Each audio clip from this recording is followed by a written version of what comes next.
Chapter 47. "I have been thinking it over again, Elizabeth," said her uncle as they drove from the town, "and really upon serious consideration, I am much more inclined than I was to judge as your eldest sister does on the matter. It appears to me so very unlikely that any young man should form such a design against a girl who is by no means unprotected or friendless, and who is actually staying in his colonel's family, that I am strongly inclined to hope the best. Could he expect that her friends would not step forward? Could he expect to be noticed again by the regiment, after such an affront to Colonel Forster? His temptation is not adequate to the risk." "Do you really think so?" cried Elizabeth, brightening up for a moment. "Upon my word," said Mrs. Gardiner, "I begin to be of your uncle's opinion. It is really too great a violation of decency, honor, and interest for him to be guilty of. I cannot think so very ill of Wickham. Can you yourself, Lizzie, so wholly give him up as to believe him capable of it?" "Not, perhaps, of neglecting his own interests, but of every other neglect I can believe him capable, if indeed it should be so. But I dare not hope it. Why should they not go on to Scotland if that had been the case?" "In the first place," replied Mr. Gardiner, "there is no absolute proof that they are not gone to Scotland." "Oh, but their removing from the chaise into a hackney coach is such a presumption! And besides, no traces of them were found on the Barnet road." "Well then, supposing them to be in London, they may be there, though for the purpose of concealment, for no more exceptional purpose. It is not likely that money should be very abundant on either side, and it might strike them that they could be more economically, though less expeditiously, married in London than in Scotland." "But why all this secrecy? Why any fear of detection? Why must their marriage be private? Oh, no, no, this is not likely. His most particular friend, you see by Jane's account, was persuaded of his never intending to marry her. Wickham will never marry a woman without some money. He cannot afford it. And what claims has Lydia? What attraction has she beyond youth, health, and good humour, that could make him, for her sake, forego every chance of benefiting himself by marrying well? As to what restraint the apprehensions of disgrace in the corps might throw on a dishonourable elopement with her, I am not able to judge, for I know nothing of the effects that such a step might produce. But as to your other objection, I am afraid it will hardly hold good. Lydia has no brothers to step forward, and he might imagine, from my father's behaviour, from his indolence and the little attention he has ever seemed to give what was going forward in his family, that he would do as little, and think as little about it, as any father could do in such a matter. But can you think that Lydia is so lost to everything but love of him as to consent to live with him on any terms other than marriage?" "It does seem, and it is most shocking indeed," replied Elizabeth with tears in her eyes, "that a sister's sense of decency and virtue in such a point should admit of doubt. But really, I know not what to say. Perhaps I am not doing her justice, but she is very young. She has never been taught to think on serious subjects, and for the last half year, nay for a twelvemonth, she has been given up nothing but amusement and vanity. She has been allowed to dispose of her time in the most idle and frivolous manner, and to adopt any opinions that came in her way. Since the shire was first quartered in Meryton, nothing but love, flirtation, and officers have been in her head. She has been doing everything in her power by thinking and talking on the subject, to give greater, what shall I call it, susceptibility to her feelings, which are naturally lively enough. And we all know that Wickham has every charm of person and address that can captivate a woman." "But you see that Jane," said her aunt, "does not think so very ill of Wickham as to believe him capable of the attempt." "Of whom does Jane ever think ill? And who is there, whatever might be their former conduct, that she would think capable of such an attempt, till it were proved against them? But Jane knows as well as I do what Wickham really is. We both know that he has been profligate in every sense of the word, that he has neither integrity nor honour, that he is as false and deceitful as he is insinuating." "And do you really know all this?" cried Mrs. Gardiner, whose curiosity as to the mode of her intelligence was all alive. "I do indeed," replied Elizabeth, colouring. "I told you the other day of his infamous behaviour to Mr. Darcy, and you yourself, when last at Longbourn, heard in what manner he spoke of the man who had behaved with such forbearance and liberality towards him. and there are other circumstances which I am not at liberty, which it is not worth while to relate, but his lies about the whole Pemberley family are endless. In what he said to Miss Darcy, I was thoroughly prepared to see a proud, reserved, disagreeable girl, yet he knew to the contrary himself. He must know that she was as amiable and unpretending as we have found her. But does Lydia know nothing of this? Can she be ignorant of what you and Jane seem so well to understand? Oh yes, that is the worst of all. Till I was in Kent and saw so much both of Mr. Darcy and his relation Colonel Fitzwilliam, I was ignorant of the truth myself, and when I returned home, the shire was to leave Meryton in a week or fortnight time. As that was the case, neither Jane, to whom I related the whole, nor I, thought it necessary to make our knowledge public.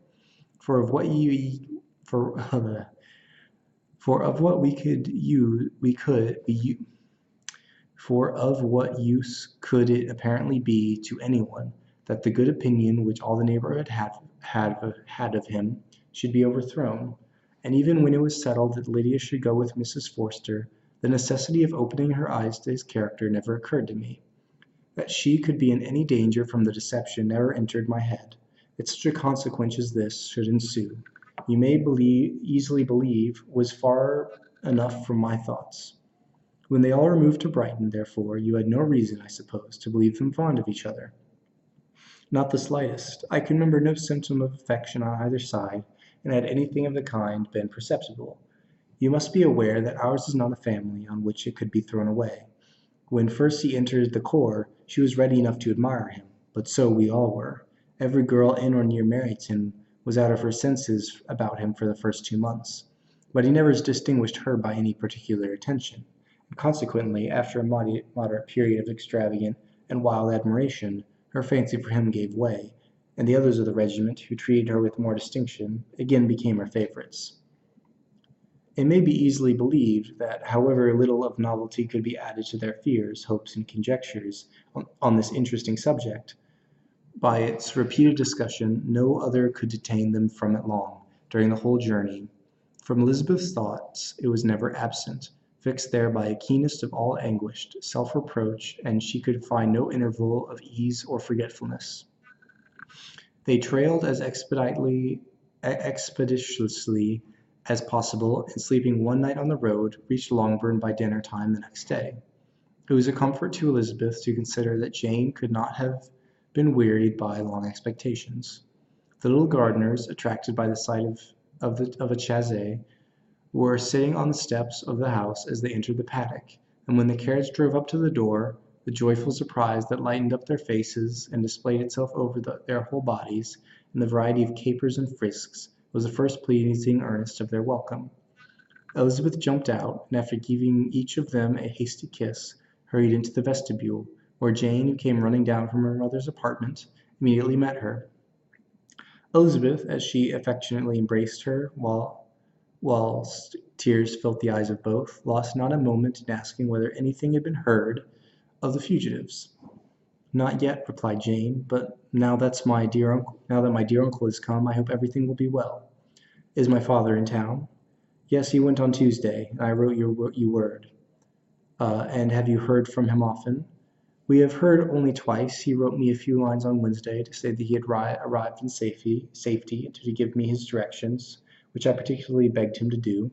He merely added that he should not write again till he had something of importance to mention." "My mother, how is she? How are you all?" "My mother is terribly well, I trust, though her spirits are greatly shaken. She is upstairs, and will have great satisfaction in seeing you all. She does not yet leave her dressing room. Mary and Kitty, thank heaven, are quite well." "But you, how are you?" cried Elizabeth. "You look pale. How much have you gone through?" Her sister, however, assured her of her being perfectly well, and their conversation, which had been passing while Mr. and Mrs. Garden were engaged with their children, was now put an end to by the approach of the whole party. Jane ran to her uncle and aunt, and welcomed and thanked them both, with alternate smiles and tears. When they were all in the drawing room, the questions which Elizabeth had already asked were of course repeated by the others, and they soon found that Jane had no intelligence to give. The sanguine hope of good, however, which the benevolence of her heart suggested, had not yet deserted her. She still expected that it would all end well, and that every morning would bring some letter, either from Lydia or her father, to explain their proceedings, and perhaps announce their marriage. Mrs. Bennet, to whose apartment they all repaired, after a few minutes' conversation together, received them exactly as might be expected, with tears and lamentations of regret, invectives against the villainous conduct of Wickham, and complaints of her own suffering and ill usage, blaming everybody but the person to whose ill-judging indulgence the errors of her daughter must principally be owing. "If I had been able," said she, "to carry my point in going to Brighton, with all my family, this would not have happened. My poor dear Lydia had nobody to take care of her. Why did the Forsters ever let her go out of their sight? I am sure there is some great neglect or other on their side, for she is not the kind of girl to do such a thing, if she had been well looked after. I always thought they were very unfit to have the charge of her, but I was overruled, as I always am. Poor dear child, now here's Mr. Bennet gone away, and I know he will fight Wickham, wherever he meets him, and then he will be killed, and what is to become of us all? The Collinses will turn us out before he is cold in his grave. If you are not kind to us, brother, I do not know what we shall do." They all exclaimed against such terrific ideas, and Mr. Gardiner, after general assurances of his affection for her and all her family, told her that he meant to be in London the very next day, and would assist Mr. Bennet in every endeavour for recovering Lydia. "Do not give way to useless alarm," he added. "Though it is right to be prepared for the worst, there is no occasion to look on it as certain. It is not quite a week since they left Brighton. In a few days more we may gain some news of them. Until we know that they are not married, and have no design of marrying, do not let us give the matter over as lost. As soon as I get to town I shall go to my brother, and make him come home with me to Gracechurch Street, and then we may consult together as to what is to be done." "Oh, my dear brother," replied Mrs. Bennet, "that is exactly what I could most wish for. And now do, when you get into town, find them out, wherever they may be, and if they are not married already, make them marry. And as for wedding clothes, do not let them wait for that, but tell Lydia she shall have as much money as she chooses to buy them, after they are married. And above all, keep Mr. Bennet from fighting. Tell him what a dreadful state I am in, and that I am frightened out of my wits, and have such tremblings, such flutterings all over me, such spasms in my sides, and pain in my head, and such beatings at heart, that I can get no rest by night nor by day. And tell my dear Lydia not to give any directions about her clothes till she has seen me, for she does not know which are the best warehouses. Oh, brother, how kind you are! I know you will contrive it all." But Mr. Gardiner, though he assured her again of his earnest endeavours in the cause, could not avoid recommending moderation to her, as well in her hopes as her fear.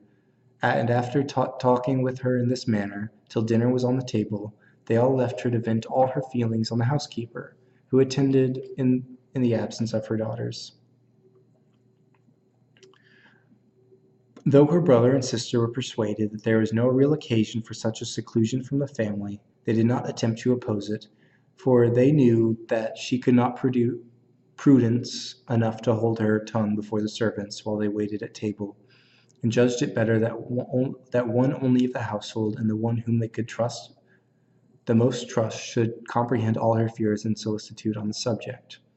In the dining room they were soon joined by Mary and Kitty, who had been too busily engaged in their separate apartments to make their appearance before. One came from her books, and the other from her toilette.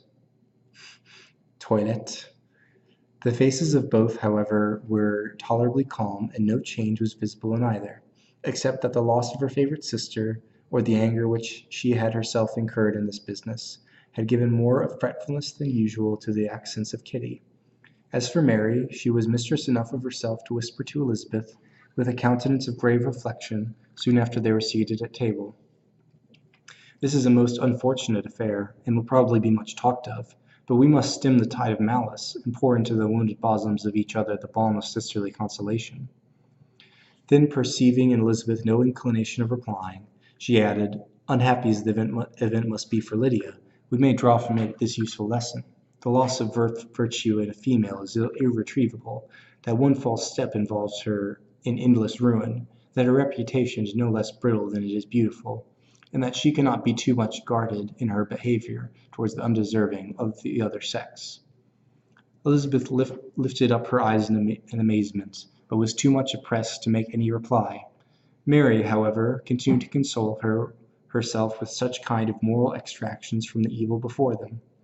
In the afternoon, the two elder Miss Bennets were able to be for half an hour by themselves, and Elizabeth instantly availed her of the opportunity of making any inquiries, while Elizabeth was equally eager to satisfy.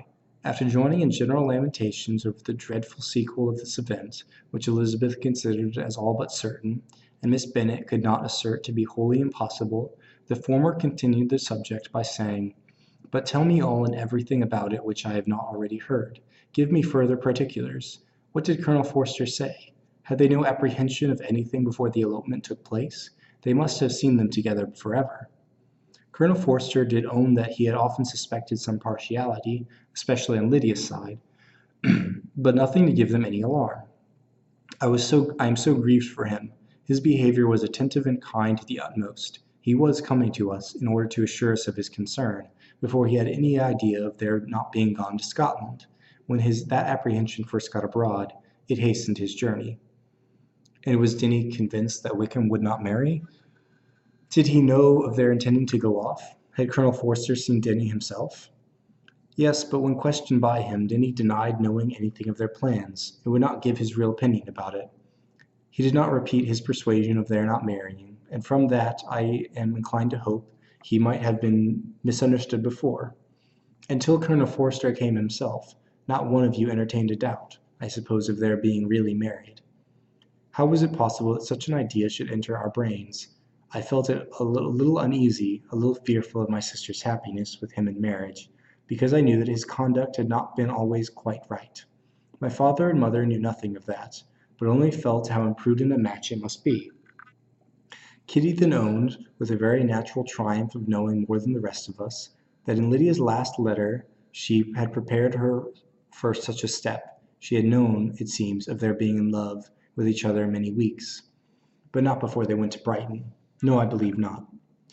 And did Colonel Forster appear to think well of Wickham himself? Does he know his real character? I must confess that he did not speak so well of Wickham as he formerly did. He believed him to be imprudent and extravagant. And since this sad affair has taken place, it is said that he left Meryton greatly in debt. But I hope this may be false. Oh, Jane, had we been less secret, had we told what we knew of him, this could not have happened. Perhaps it would have been better, replied her sister, but to expose the former faults of any person without knowing what their present feelings were seems unjustifiable. We acted with the best intentions. Could Colonel Forster repeat the particulars of Lydia's note to his wife? He brought it with him for us to see. Jane then took it from her pocketbook and gave it to Elizabeth. These were the contents. My dear Harriet, you will laugh when you know where I am gone, and I cannot help laughing at myself at your surprise tomorrow morning, as soon as I am missed. I am going to Gretna Green, and if you cannot guess with who, I shall think you a simpleton, for there is but one man in the world I love, and he is an angel. I shall never be happy without him, so think it no harm to be off. You need not send them word at Longbourn of my going if you do not like it, for it will make the surprise the greater when I write to them and sign my name, Lydia Wickham. What a good joke it will be! I can hardly write for laughing. Pray make my excuses to Pratt for not keeping my engagement and dancing with him tonight. Tell him I hope he will excuse me when he knows all, and tell him I will dance with him in the next ball we meet, with great pleasure. I shall send for my clothes when I get to Longbourn, but I wish you would tell Sally to mend a great slit in my worked muslin gown before they are packed up. Good-bye. Give my love to Colonel Forster. I hope you will drink to our good journey. Your affectionate friend, Lydia Bennet. Oh, thoughtless, thoughtless Lydia, cried Elizabeth, when she had finished it. What a letter is this, to be written at such a moment, but at least it shows that she was serious on the subject of their journey. Whatever he might have afterwards persuaded her to, it was not on her side a scheme of infamy. My poor father, how he must have felt it. I never saw anyone so shocked. He could not speak a word for full 10 minutes. My mother was taken ill immediately, and the whole house in such confusion. "Oh, Jane," cried Elizabeth, there was a servant belonging to it who did not know the whole story before the end of the day." "I do not know, I hope there was, but to be guarded at such a time is difficult. My mother was in hysterics, and though I endeavored to give her every assistance in my power, I am afraid I did not do so much as I might have done. But the horror of what might possibly happen almost took from me my faculties. Your attendance upon her has been too much for you. You do not look well. Oh, that I had been with you! You might have had every care and anxiety upon yourself alone." Mary and Kitty have been very kind, and would have shared in every fatigue, I am sure, but I did not think it right for either of them. Kitty is slight and delicate, and Mary studies so much that her hours of repose should not be broken in on. My Aunt Phillips came to Longbourn on Tuesday after my father went away, and was so good as to stay till Thursday with me. She was of great use and comfort to us all, and Lady Lucas has been very kind. She walked here on Wednesday morning to console with us, and offered her services, or any of her daughters, if they should be of use to us. "She had better have stayed at home," cried Elizabeth. "Perhaps she meant well, but under such a misfortune as this, one cannot see too little of one's neighbors. Assistance is impossible, condolence insufferable. Let them triumph over us at distance, and be satisfied." She then proceeded to inquire into the measures which her father had intended to pursue, while in town, for the recovery of his daughter. "He meant, I believe," replied Jane, "to go to Epsom, and place where they last changed horses, see the postillions, and try if anything could be made out from them. His principal object must be to discover the number of the hackney coach which took them from Clapham. It had come with a fare from London, and as he thought that the circumstance of a gentleman and ladies removing from one carriage into another might be remarked, he meant to make inquiries at Clapham. If he could anyhow discover at what house the coachman had before set down his fare, he determined to make inquiries there, and hoped it may not be impossible to find out the stand and number of the coach. I do not know of any other designs that he had formed, but he was in such a hurry to be gone, and his spirits so greatly discomposed, that I had difficulty in finding out even so much as this.